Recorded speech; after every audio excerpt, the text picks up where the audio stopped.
नमस्कार, मी Ranjana. Home cook Ranjana channel वरती आपल्या सर्वांचं पुन्हा एकदा मनापासून स्वागत आहे.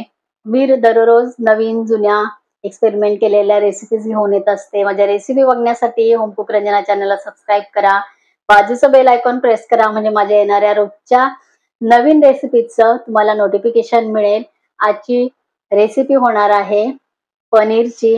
पनीर आज मी जे बनवणार आहे, माझा मुलगा ज्या पद्धतीने पनीर आवडीने रोजच्या जेवणामध्ये प्रोटीन खातो, तर ते कशा पद्धतीने खातो, हे पनीर किती लवकर बनवलं जातं, काहीच तामझाम नाही, कुठलेही जास्तीचे मसाले नाही, तर तो किती सिंपल पद्धतीने हे पनीर खातो, हे मी इथे आज रेसिपी शेअर करणार आहे तुमच्याबरोबर. तुम्हाला सुद्धा आवडेल. खूप झटपट, अगदी वेळेवर ताट वाढल्यानंतर हे पनीर मी बनवत असते, तर ते खरंच उत्तम लागतं शरीरासाठी. जास्तीचे मसाले खरंच गरजेचे नसतात, पण आपण खूप सारे मसाले खात असतो, तर ते कमीत कमी मसाले खाऊन आपण चांगल्या चवीचे पदार्थ घरामध्ये बनवू शकतो. तर आजची ही पनीरची रेसिपी छोटीशी आहे, जास्त वेळ लागणार नाहीये. चला तर मग रेसिपीला सुरुवात करूया. इथे मी अमूलचं पनीर घेतलेलं आहे. 100 ग्रामचं हे पॉकेट आहे.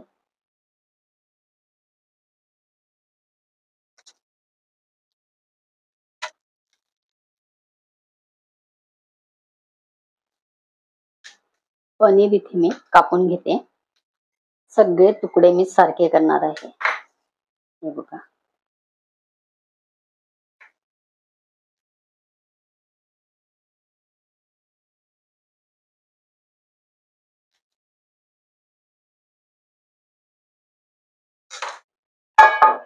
पॅन मी ठेवलेला आहे.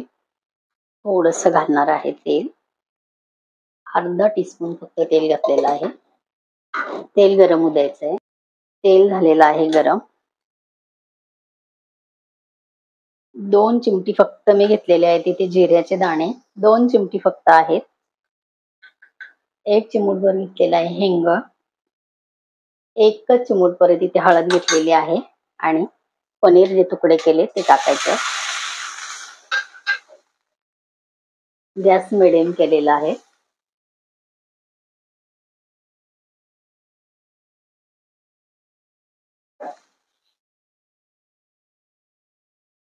थोडस मीठ घालायचं आहे.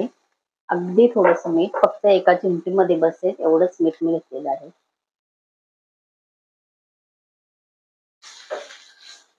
हे पनीर जेवणाबरोबर खायला तर खरंच छान लागतं, पण कुठलेही मसाले नाही आणि आपल्याला जेवढं हवं तेवढं प्रमाणात आपलं प्रोटीनही जातं, त्याचं मेजरमेंटही व्यवस्थित राहतं आणि बनवायलाही झटपट आहे, सोपी आहे रेसिपी.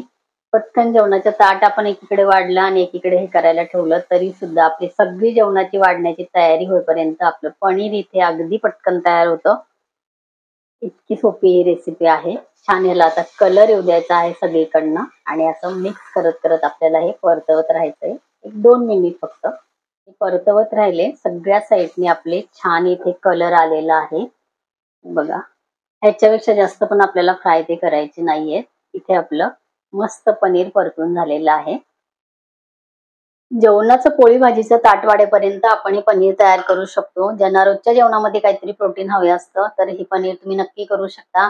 एखाद्या वेळेला ह्या पद्धतीने नक्की ट्राय करा. तुम्हाला सुद्धा हे पनीर आवडेल जेवणामध्ये खायला.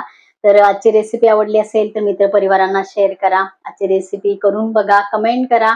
माझ्या चॅनलवरती नवीन असाल तर होम कुक रंजना चॅनलला सबस्क्राईब करा. बाजूचं बेल आयकॉन दाबा म्हणजे माझ्या येणाऱ्या रोजच्या रेसिपीचं नोटिफिकेशन तुम्हाला मिळेल. तुम्ही मला फेसबुक आणि इंस्टाग्रामवर सुद्धा फॉलो करू शकता. तसेच माझ्या व्हॉट्सअप चॅनलला ऍड होऊ शकता. त्या सर्वांची लिंक मी खाली डिस्क्रिप्शन बॉक्समध्ये दिलेली आहे. तुम्ही चेक करू शकता. परत असंच एक छानशी हेल्दी रेसिपी घेऊन मी परत भेटणार आहे. तोपर्यंत बाय बाय.